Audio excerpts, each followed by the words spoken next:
Moi, ça tempo mia pese shi apa ante josini imba. Mpe yapa ngo fa o beli jo aji a le sa me kiasi ndio le sa me kiasi pa mi don France les origines du mot minute. Moi binki keti ane ala ma josin zumunga tepe lonjoze a jisi me kiasi le faux. Bon jisi kiasi le faux.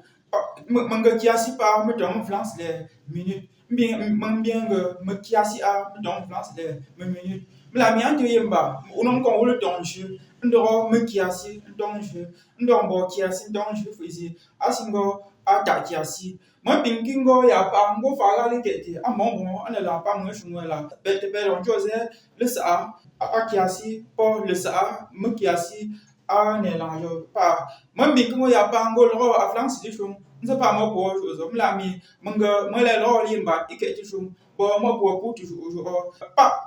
Moi, pour le jour là, ben, na tout siga, mandro, a flanci. Une quelque bien sans d'ombre, et un quelque chose, de belle on jose, de bon on jose, le sa, qui a si pour, mais qui a si, anti-ration yemba. Les pas moi, je là, qui a si pour, mais qui a si longtemps en jeu. Me la même rôle, t'as le nzaba, mais qui a si mettait. Me t'as le nzaba, mais qui a si mettait me dans France de 1 3 minutes. Me bien sans t'as le nzaba, mais qui a si le quoi. Me wa bin que t'as le nzaba, mais qui a si le quoi pas. Me dans France de 4 minutes.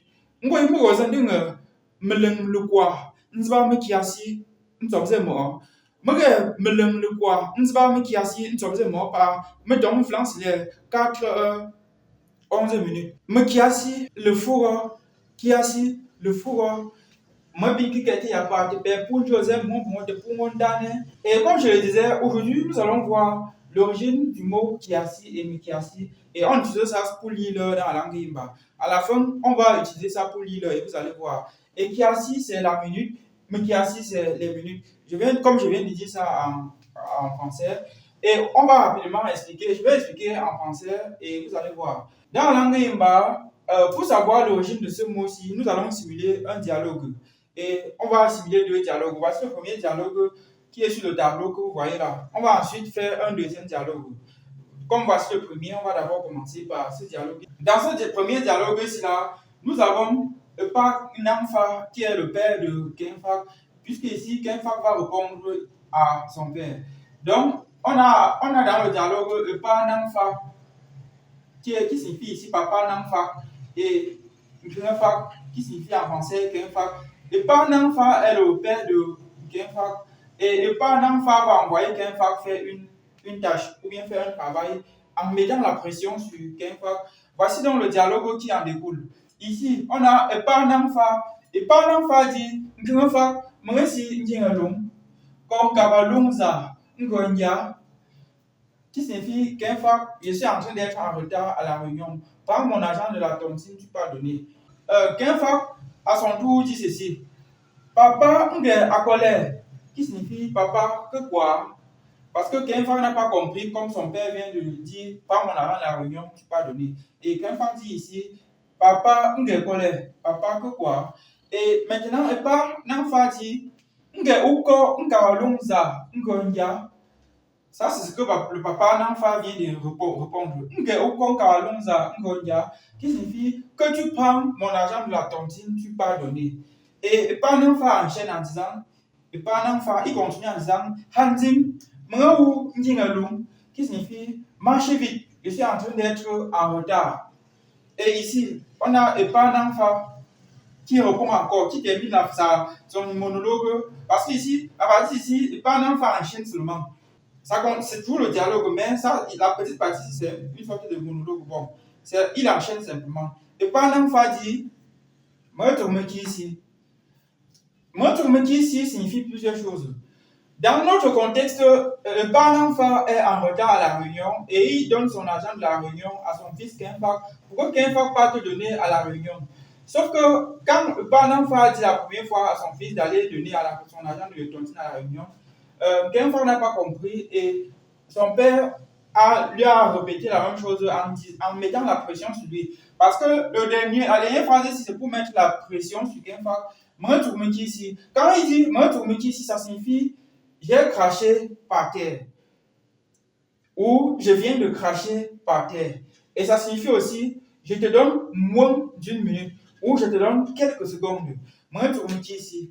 Je vais donc recopier cette phrase ici et vous allez voir. La dernière phrase ici qu'il a utilisée pour mettre la pression. Et sachez que ici, la première signification de ici, qui est la première phrase, qui est la dernière phrase ici, sa première signification c'est j'ai craché par terre ou je viens de cracher par terre.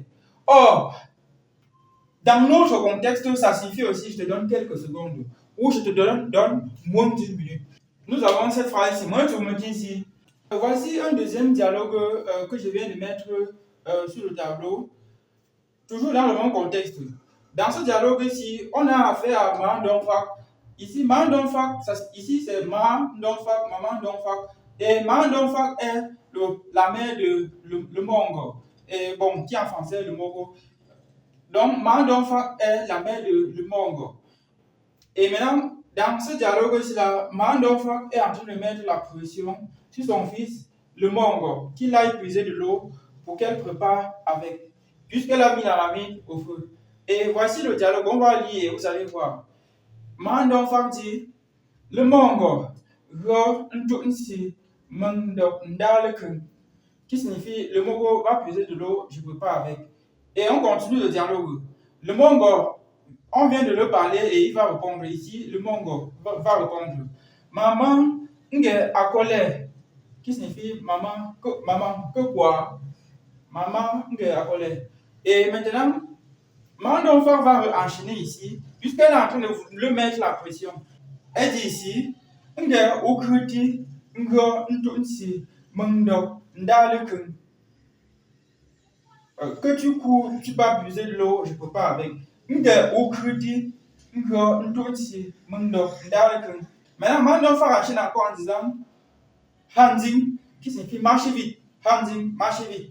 Et Maman Donfak va enchaîner encore en disant tout ça c'est pour le mettre la pression. Maman Donfak enchaîne en disant Moi tout me qui assis. La fameuse phrase ici. Moi tout me qui assis. Donc, Maman tout me qui assis. Elle a aussi utilisé ça pour continuer de mettre la pression sur l'enfant. Et quand elle dit Moi tout me qui assis, dans notre contexte, ça signifie je te donne quelques secondes, ou je te donne moins d'une minute, ou encore je te donne au trop une minute. Dans la suite du cours, nous allons considérer mon tourmiki ici comme l'équivalent de je te donne une minute. En fait, ici c'est mung. Mung, si par exemple c'est je du français. Maintenant, lorsque je fais une similitude et lorsque je fais une correspondance avec, pour obtenir la minute ici, je vais dire que quoi? Me qui ici. Mais qui a ici, ça sera donc l'équivalent de environ une minute.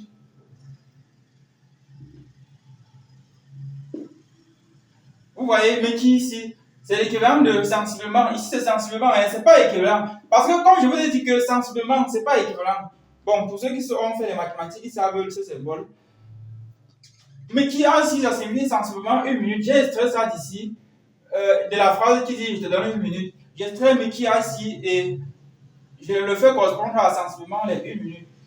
Quand on dit sensiblement, ça veut dire que ça se rapproche d'une minute. Parce que dans le dialogue précédent, on a dit que quoi, que quand un parent dit moi tu ici, ça veut dire je te donne une minute. Et ça veut aussi dire je te donne quelques secondes. Et ça veut dire je te donne au trop une minute. Donc, on est dans l'intervalle 0 à 1 minute. C'est pour ça que je dis ici que Meki A6 c'est sensiblement 1 minute. Ok. Maintenant, à partir d'ici, je veux former maintenant le mot qui assis. Qu'est-ce que je fais? Je vais simplement venir dans ce mot-ci. Je vais éliminer le préfixe me ici. Je vais éliminer le ton O. Ensuite, je vais venir ici éliminer le ton O. Ensuite, je vais éliminer le préfixe. Ensuite, je vais venir ici récupérer simplement cette partie-ci là, ce radical-ci. Donc, et je vais faire la contraction finale. C'est-à-dire, de ce mot-ci, j'extrais qui. J'ai enlevé le préfixe me et j'ai enlevé son ton O. Et je garde qui. Je vais faire la contraction et prendre quoi? Ceci. J'enlève son ton O et je garde ça. Ensuite, ici, si j'enlève son préfixe, il reste ici. J'ai fait la contraction de ce que j'obtiens pour faire maintenant l'équivalent. Cette fois-ci, ce n'est plus le sensiblement. Pour faire l'équivalent exact de kiasi. Kiasi. Vous voyez, à partir de kiasi, j'obtiens le mot kiasi. Et que je peux dire égale 1 minute. Cette fois-ci, ce n'est plus sensiblement 1 minute, mais égale 1 minute. Maintenant, si kiasi signifie 1 minute en français, alors il y a une chose. On avait fait un cours ici où, sur le pluriel des mots dans la langue Yimba, ça c'est kiasi. On avait dit que dans la langue Yimba, tous les mots qui ne sont pas irréguliers forment le pluriel en ajoutant le préfixe me. En enlevant le préfixe du mot, en le remplaçant par le préfixe me. C'est-à-dire quoi?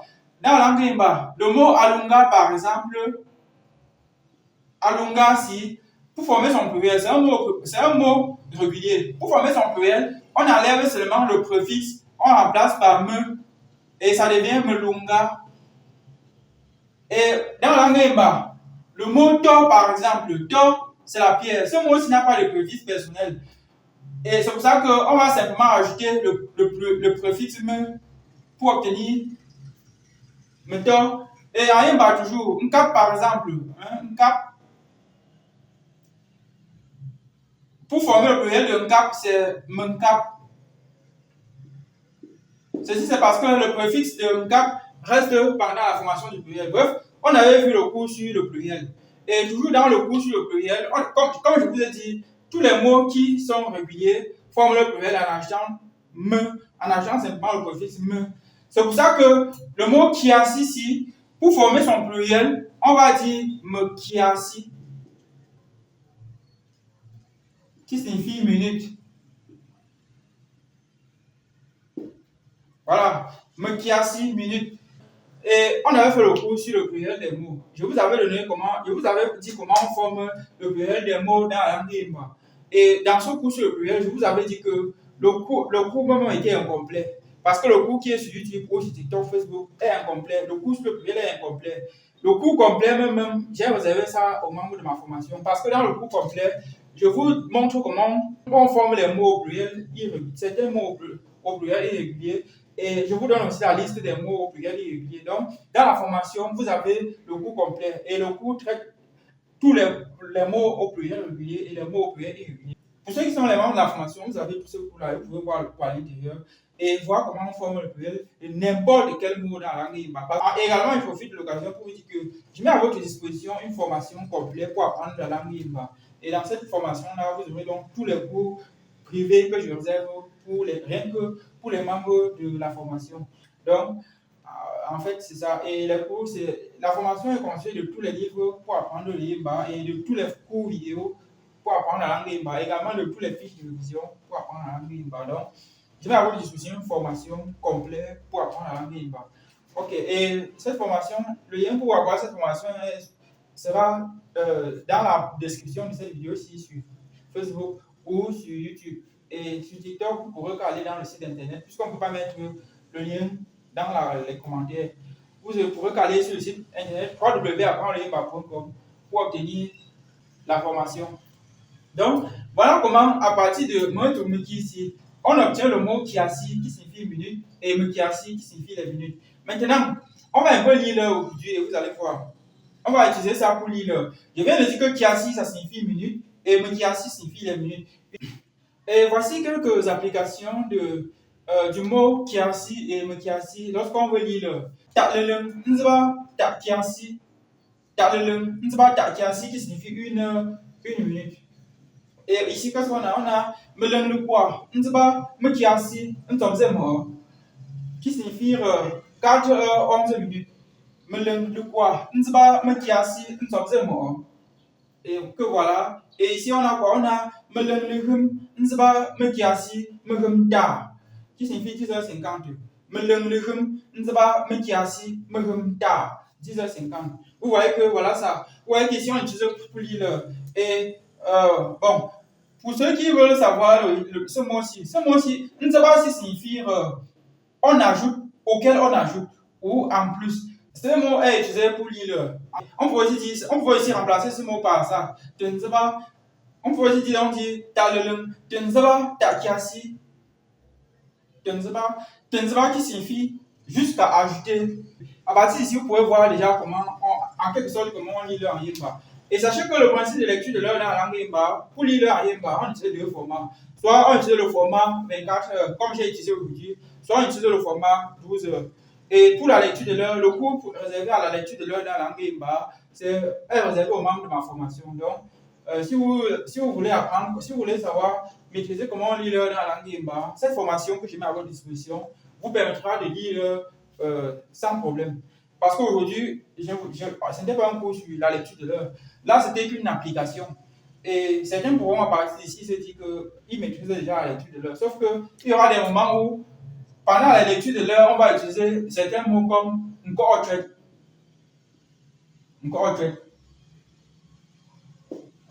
Et dans certains cas, on va ajouter encore pendant la lecture de mots. Dans certains cas, on va ajouter un nicheux.